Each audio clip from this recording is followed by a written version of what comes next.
Today we're at Kensington Library for a talk by Peter James, the multi-award-winning author and arguably Britain's greatest thriller writer.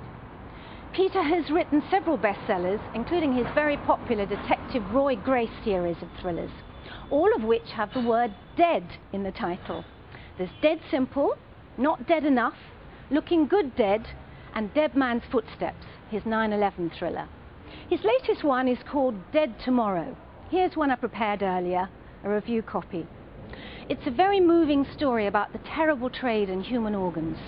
Very sad, I cried buckets, and it's a little bit different. There's a little bit of a departure here from Peter's previous novels in as much as it's very emotional and there's a real moral dilemma at the crux of this book.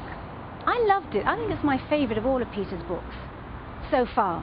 I say so far because this writer just gets better and better. And Dead Tomorrow will be a huge bestseller like all the others.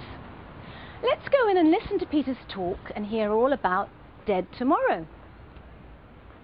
So Tony, you've been working with Peter for a long time, haven't you? Long time, yes. We started working together in the 70s when Peter wrote his first book for a publisher called W.H. Allen. And when it came to this new series, which was very much a collaboration of ideas, and Peter said yes, he'd like to do this series, the Roy Gray series. Yes. And he took the bull by the horns, and he has produced 4 absolutely magnificent books. Absolute crackers, and now a 5th. I think also that mothers everywhere will relate to this, don't you think so? I think so. The plight of the mother in particular in this book is heartrending. Because she's not a well-off lady and she has to try and raise money to do it illegally, yes. To try and find an organ for her daughter, and that personal family pain must be enormous. And if you add to that all the trials and tribulations of trying to get money, if you need huge sums of money that these bootleggers in body parts need, that's a terrible story, and the plight of this plucky girl. So the clever thing I think about the new book is that it takes a wonderfully serious subject of organ donations and problems and people wanting a liver and dying because they can't get a liver, to mix that with a thriller. The man's good. He's a genius. It's very clever. I mean, I have decided to donate my organs after reading. Do you know, me too, because it just seems so stupid that other people can't live when you've died.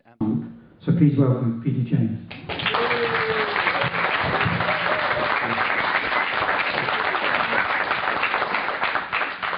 Well, after that introduction, I don't think I need to say anything else. Bye. Good morning. Dawn had only just broken as he wheeled the heavy red machine out of the garage, then swung the door shut with a loud clang.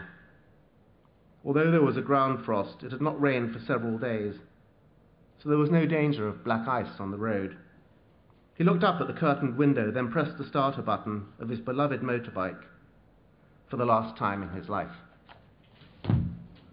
Margaret Atwood tells the story when she was at a cocktail party and she met this guy and she said, what do you do? He said, I'm a brain surgeon. He said, what do you do? And she said, I'm a writer, I write novels. He said, He said, yeah, I'm thinking of writing a novel when I retire.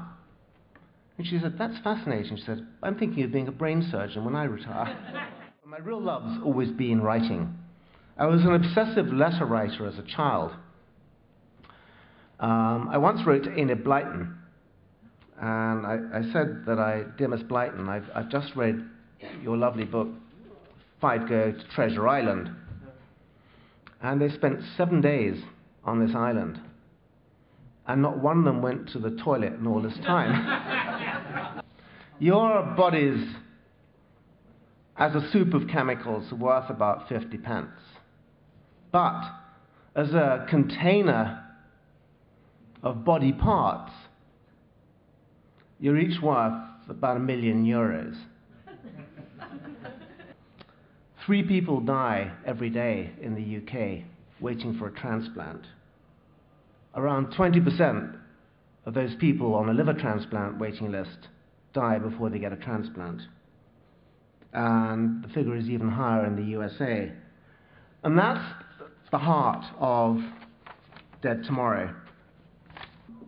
Ceausescu is one of the greatest monsters that ever lived. He decided he wanted to build Romania into one of the great industrial superpowers of the Western world.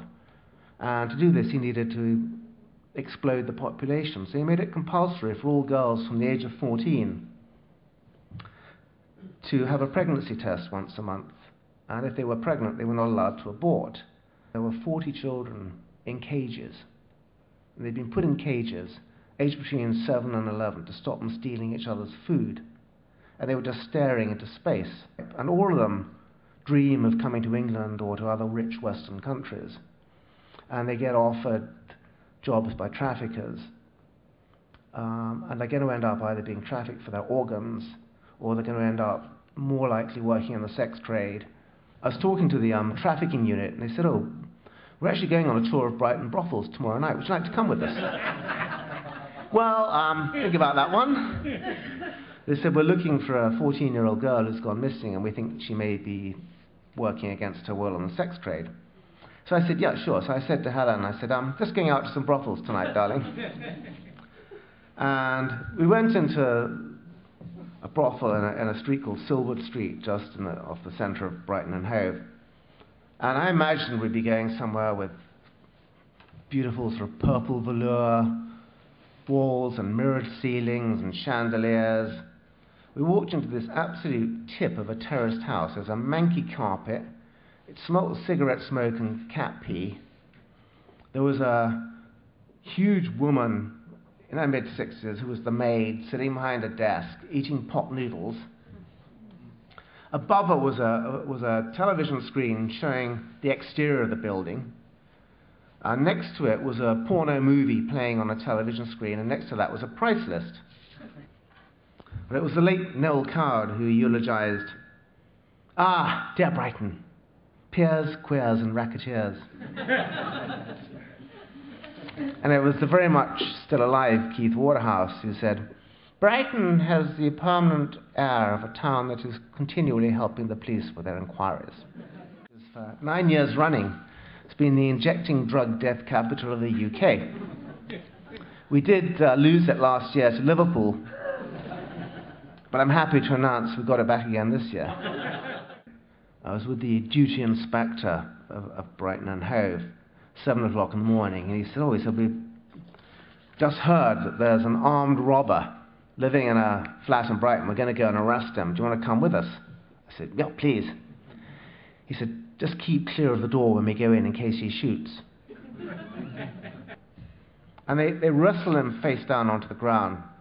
And they cuffed him, and then they put these leg manacles, which they call a viper. He says, "You fuckers," he said, "oh, you bloody fix my door off." He said, "Last time we did this, I got burgled afterwards."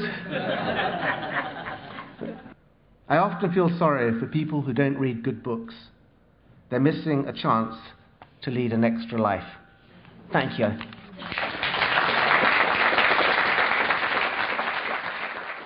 Sure, pleasure.